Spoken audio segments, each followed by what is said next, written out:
Chapter 3 of The Picture of Dorian Gray by Oscar Wilde. This recording is in the public domain. Read by Bob Neufeld. At 12:30 the next day, Lord Henry Wotton strolled from Curzon Street over to the Albany to call on his uncle, Lord Fermor, a genial, if somewhat rough-mannered old bachelor, whom the outside world called selfish because it derived no particular benefit from him, but who was considered generous by society, as he fed the people who amused him. His father had been our ambassador at Madrid when Isabella was young and prim, unthought of, but had retired from the diplomatic service in a capricious moment of annoyance on not being offered the embassy at Paris, a post to which he considered that he was fairly entitled, by reason of his birth, his indolence, the good English of his despatches, and his inordinate passion for pleasure. The son, who had been his father's secretary, had resigned along with his chief, somewhat foolishly as was thought at the time, and on succeeding some months later to the title, had set himself to the serious study of the great aristocratic art of doing absolutely nothing. He had 2 large town-houses, but preferred to live in chambers, as it was less trouble, and took most of his meals at his club. He paid some attention to the management of his collieries in the Midland counties, excusing himself for this taint of industry on the ground that the one advantage of having coal was that it enabled a gentleman to afford the decency of burning wood on his own hearth. In politics he was a Tory, except when the Tories were in office, during which period he roundly abused them for being a pack of radicals. He was a hero to his valet, who bullied him, and a terror to most of his relations, whom he bullied in turn. Only England could have produced him, and he always said that the country was going to the dogs. His principles were out of date, but there was a good deal to be said for his prejudices. When Lord Henry entered the room, he found his uncle sitting in a rough shooting-coat, smoking a cheroot and grumbling over the Times. "Well, Harry," said the old gentleman, "what brings you out so early? I thought you dandies never got up till 2, and were not visible till 5. "Pure family affection, I assure you, Uncle George. I want to get something out of you." "Money, I suppose," said Lord Fermor, making a wry face. "Well, sit down and tell me all about it. Young people nowadays imagine that money is everything." "Yes," murmured Lord Henry, settling his buttonhole in his coat. "And when they grow older they know it. But I don't want money. It is only people who pay their bills who want that, Uncle George, and I never pay mine. Credit is the capital of a younger son, and one lives charmingly upon it. Besides, I always deal with Dartmoor's tradesmen, and consequently they never bother me. What I want is information. Not useful information, of course. Useless information." "Well, I can tell you anything that is in the English Blue Book, Harry. Although those fellows nowadays write a lot of nonsense. When I was in the diplomatic, things were much better. But I hear they let them in now by examination. What can you expect? Examinations, sir, are pure humbug from beginning to end. If a man is a gentleman, he knows quite enough, and if he is not a gentleman, whatever he knows is bad for him." "Mr. Dorian Gray does not belong to Blue Books, Uncle George," said Lord Henry languidly. "Mr. Dorian Gray? Who is he?" asked Lord Fermor, knitting his bushy white eyebrows. "That is what I have come to learn, Uncle George.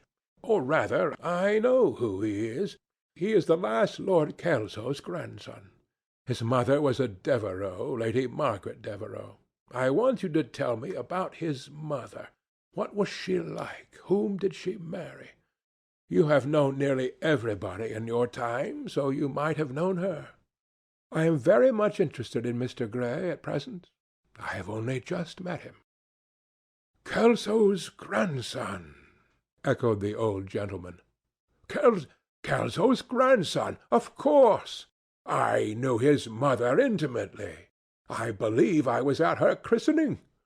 She was an extraordinarily beautiful girl, Margaret Devereux, and made all the men frantic by running away with a penniless young fellow. A mere nobody, sir, a subaltern in a foot regiment or something of that kind. Certainly, I remember the whole thing as if it happened yesterday. The poor chap was killed in a duel at Spa a few months after the marriage.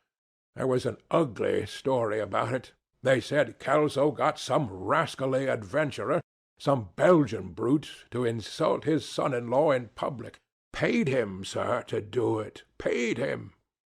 And that the fellow spitted his man as if he had been a pigeon. The thing was hushed up, but, egad, Kelso ate his chop alone at the club for some time afterwards. He brought his daughter back with him, I was told, and she never spoke to him again. Oh, yes, it was a bad business. The girl died, too, died within a year. So she left a son, did she? I had forgotten that. What sort of a boy is he? If he's like his mother, he must be a good-looking chap." "He is very good-looking," assented Lord Henry. "I hope he will fall into proper hands," continued the old man. "He should have a pot of money waiting for him if Kelso did the right thing by him. His mother had money, too. All the Selby property came to her through her grandfather. Her grandfather hated Kelso, thought him a mean dog. He was, too. Came to Madrid once when I was there. Egad, I was ashamed of him. The Queen used to ask me about the English noble who was always quarrelling with the cabmen about their fares. They made quite a story of it. I didn't dare show my face at court for a month. I hope he treated his grandson better than he did the Jarveys." "I don't know," answered Lord Henry. "I fancy that the boy will be well off. He is not of age yet. He has Selby, I know. He told me so. And his mother was very beautiful."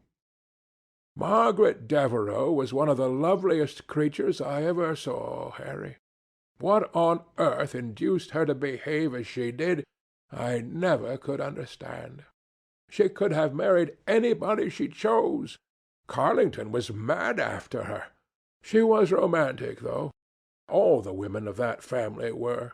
The men were a poor lot, but, egad, the women were wonderful. Carlington went on his knees to her. Told me so himself. She laughed at him, and there wasn't a girl in London at the time who wasn't after him.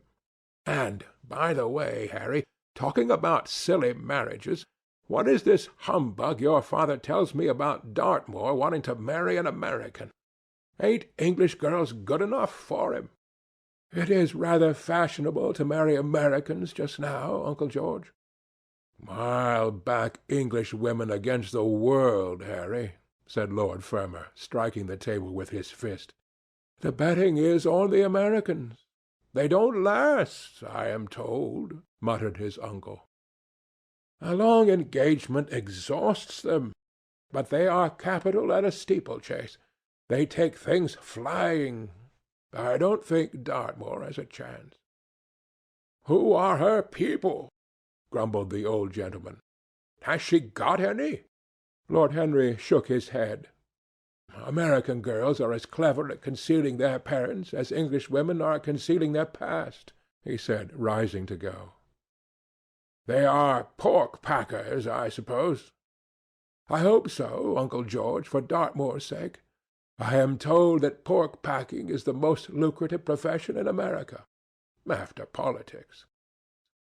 "Was she pretty?" "She behaves as if she was beautiful. Most American women do. It is the secret of their charm." "Why can't these American women stay in their own country?"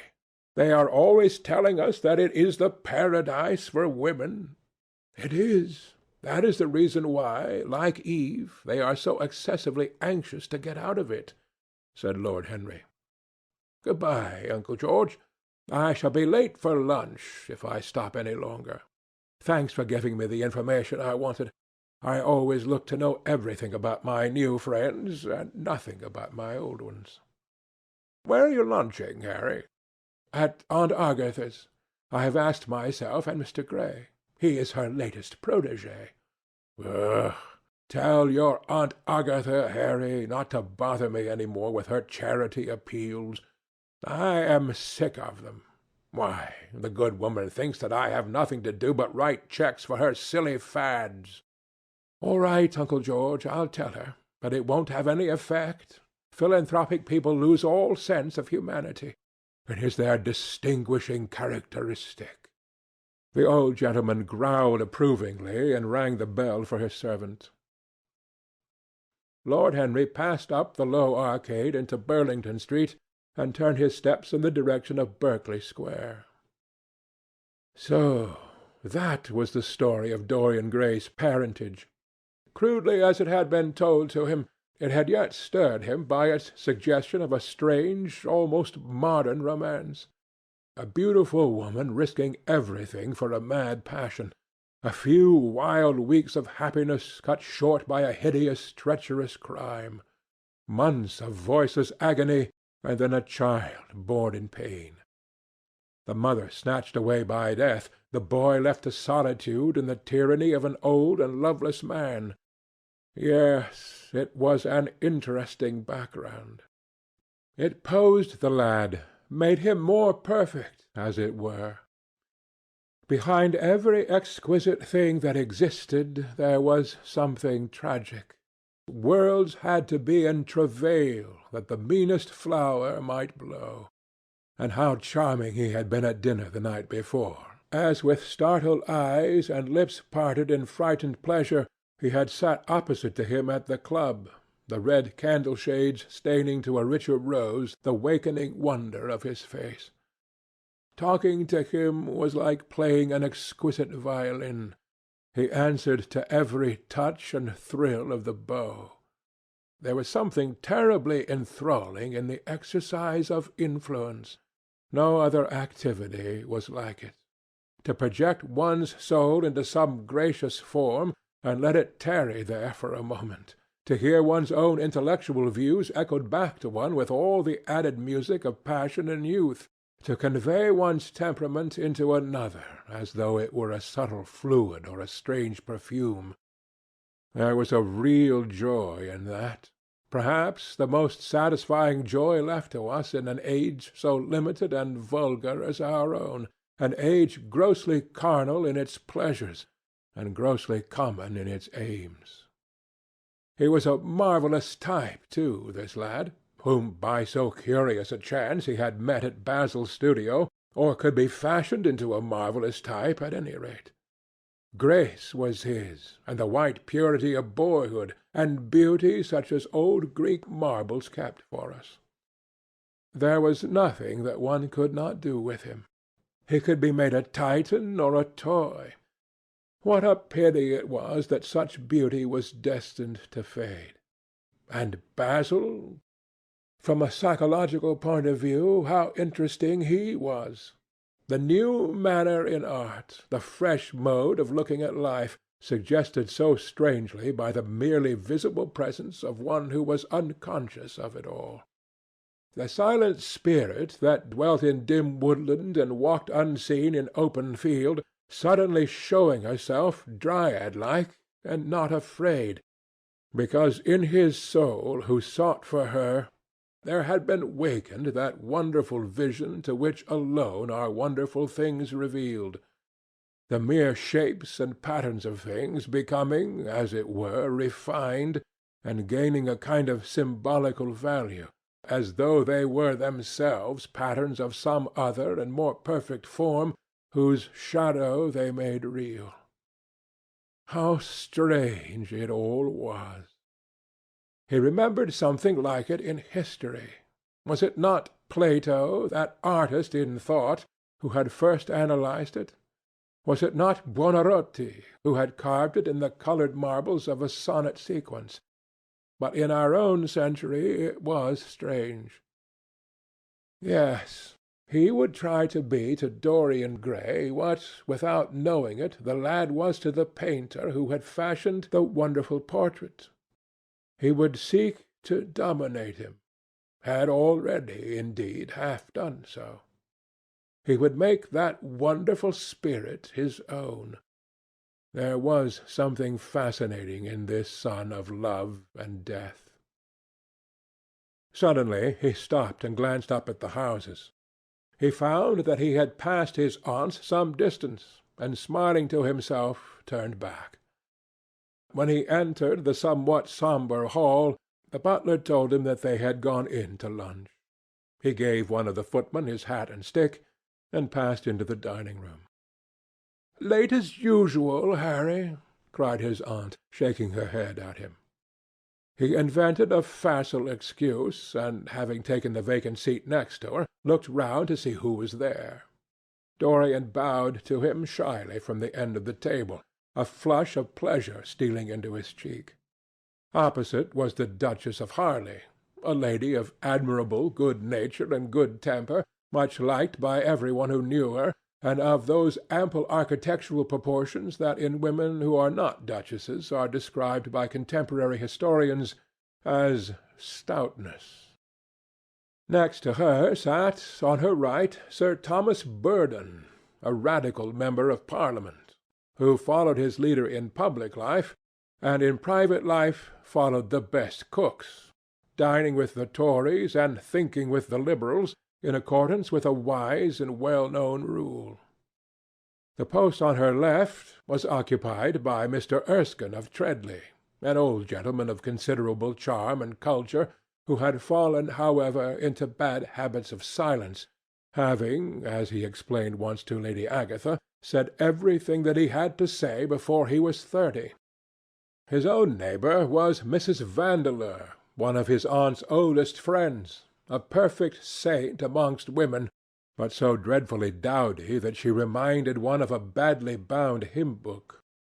Fortunately for him, she had on the other side Lord Faudel, a most intelligent, middle-aged mediocrity, as bald as a ministerial statement in the House of Commons, with whom she was conversing in that intensely earnest manner which is the one unpardonable error, as he remarked once himself, that all really good people fall into, and from which none of them ever quite escape.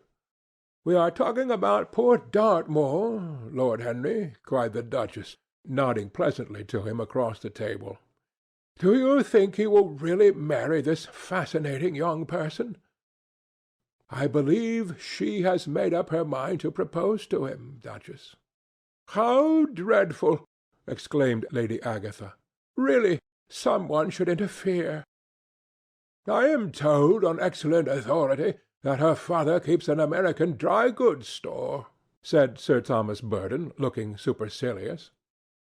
"My uncle has already suggested pork-packing, Sir Thomas." "Dry goods! What are American dry goods?" asked the Duchess, raising her large hands in wonder and accentuating the verb. "American novels," answered Lord Henry, helping himself to some quail. The Duchess looked puzzled. "Don't mind him, my dear," whispered Lady Agatha. "He never means anything that he says." "When America was discovered," said the Radical member, and he began to give some wearisome facts. Like all people who try to exhaust a subject, he exhausted his listeners. The Duchess sighed and exercised her privilege of interruption. "I wish to goodness it never had been discovered at all," she exclaimed. "Really, our girls have no chance nowadays. It is most unfair." "Perhaps, after all, America never has been discovered," said Mr. Erskine. "I myself would say that it had merely been detected."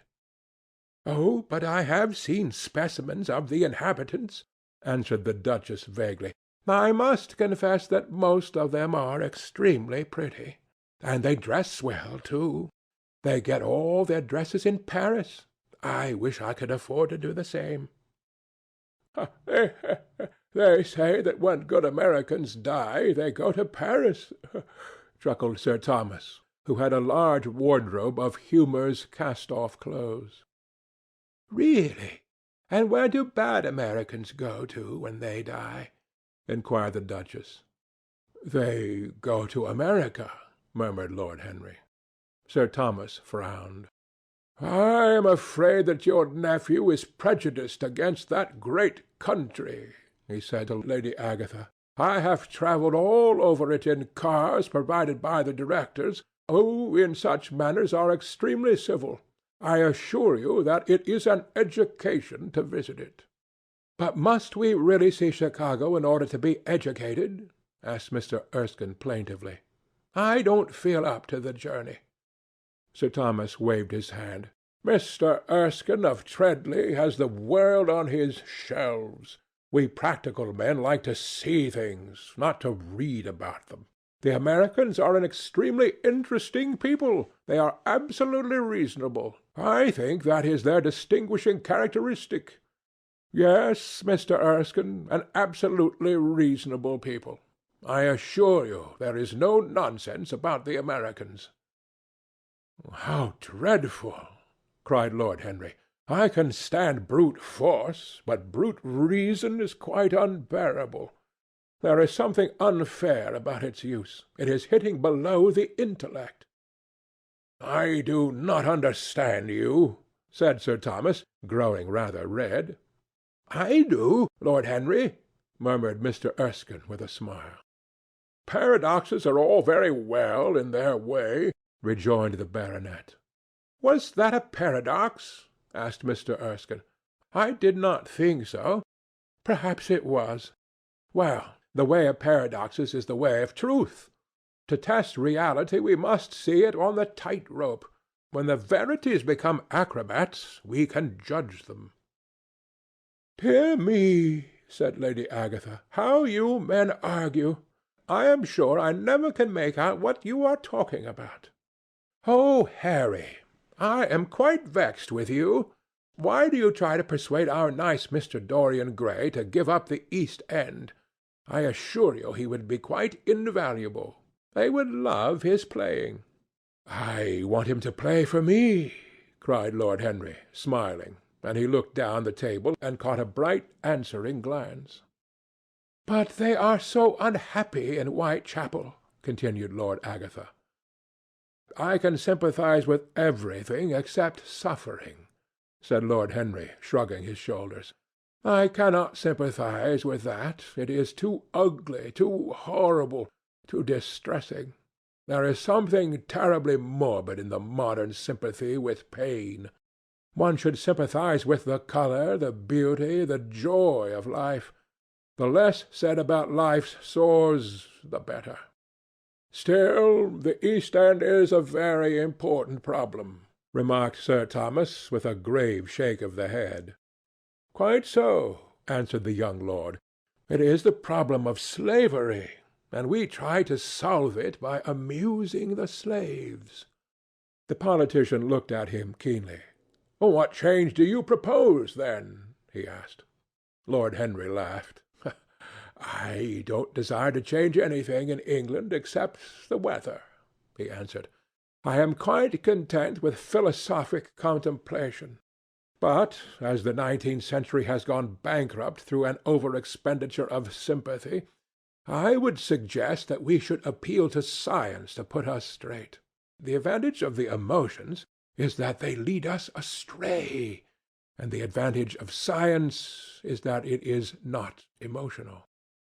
"But we have such grave responsibilities," ventured Mrs. Vandeleur timidly. "Terribly grave," echoed Lady Agatha. Lord Henry looked over at Mr. Erskine. "Humanity takes itself too seriously. It is the world's original sin. If the cavemen had known how to laugh, history would have been different." "You are really rather comforting," warbled the Duchess. "I have always felt rather guilty when I came to see your dear aunt, for I took no interest at all in the East End. For the future I shall be able to look her in the face without a blush." "A blush is very becoming, Duchess," remarked Lord Henry. "Only when one is young," she answered. "When an old woman like myself blushes, it is a very bad sign. Ah, Lord Henry, I wish you would tell me how to become young again." He thought for a moment.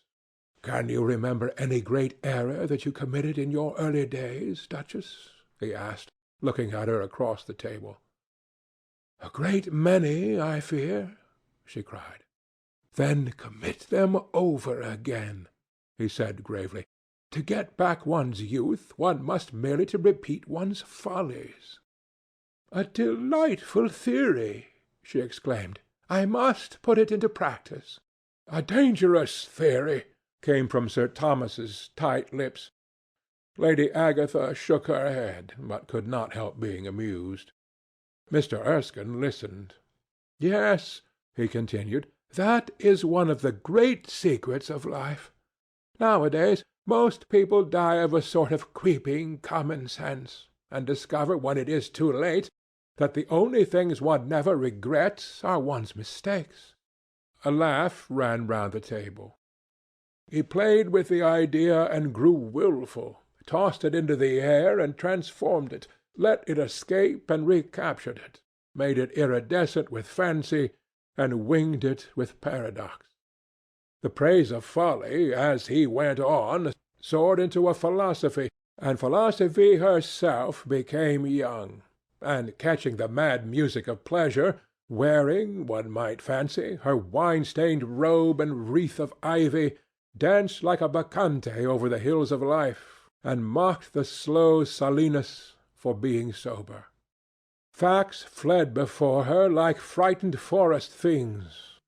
Her white feet trod the huge press at which wise Omar sits, till the seething grape-juice rose round her bare limbs in waves of purple bubbles, or crawled in red foam over the vat's black, dripping, sloping sides. It was an extraordinary improvisation. He felt that the eyes of Dorian Gray were fixed on him, and the consciousness that amongst his audience there was one whose temperament he wished to fascinate seemed to give his wit keenness and to lend colour to his imagination. He was brilliant, fantastic, irresponsible. He charmed his listeners out of themselves, and they followed his pipe laughing. Dorian Gray never took his gaze off him, but sat like one under a spell, smiles chasing each other over his lips, and wonder growing grave in his darkening eyes. At last, liveried in the costume of the age, reality entered the room in the shape of a servant to tell the Duchess that her carriage was waiting. She wrung her hands in mock despair. "How annoying!" she cried. "I must go. I have to call for my husband at the club, to take him to some absurd meeting at Willis's Rooms, where he is going to be in the chair. If I am late, he is sure to be furious, and I couldn't have a scene in this bonnet. It is far too fragile. A harsh word would ruin it. No, I must go, dear Agatha. Good-bye, Lord Henry. You are quite delightful and dreadfully demoralizing. I am sure I don't know what to say about your views. You must come and dine with us some night. Tuesday. Are you disengaged Tuesday?" "For you I would throw over anybody, Duchess," said Lord Henry with a bow. "Ah, that is very nice and very wrong of you," she cried. "So mind you come." And she swept out of the room, followed by Lady Agatha and the other ladies. When Lord Henry had sat down again, Mr. Erskine moved round, and taking a chair close to him, placed his hand upon his arm. "You talk books away," he said. "Why don't you write one?" "I am too fond of reading books to care to write them, Mr. Erskine. I should like to write a novel, certainly, a novel that would be as lovely as a Persian carpet, and as unreal. But there is no literary public in England for anything except newspapers, primers, and encyclopedias. Of all the people in the world, the English have the least sense of the beauty of literature." "I fear you are right," answered Mr. Erskine. "I myself used to have literary ambitions, but I gave them up long ago. And now, my dear young friend, if you will allow me to call you so, may I ask if you really meant all that you said to us at lunch?" "I quite forget what I said," smiled Lord Henry. "Was it all very bad?" "Very bad indeed. In fact, I consider you extremely dangerous, and if anything happens to our good Duchess, we shall all look on you as being primarily responsible.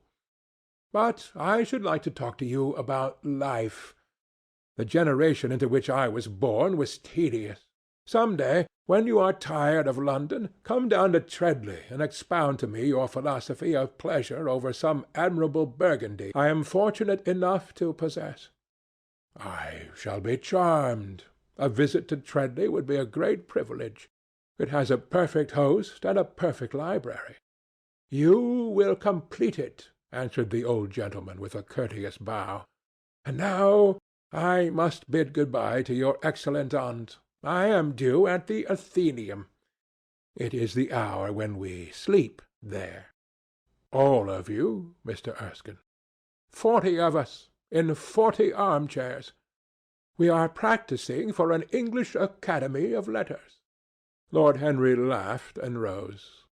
"I am going to the park," he cried.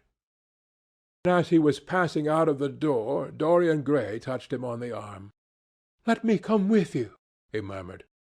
"But I thought you had promised Basil Hallward to go and see him," answered Lord Henry. "I would sooner come with you.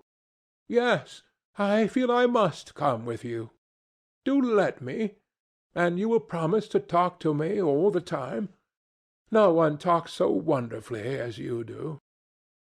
"Ah, I have talked quite enough for to-day," said Lord Henry, smiling. "All I want now is to look at life.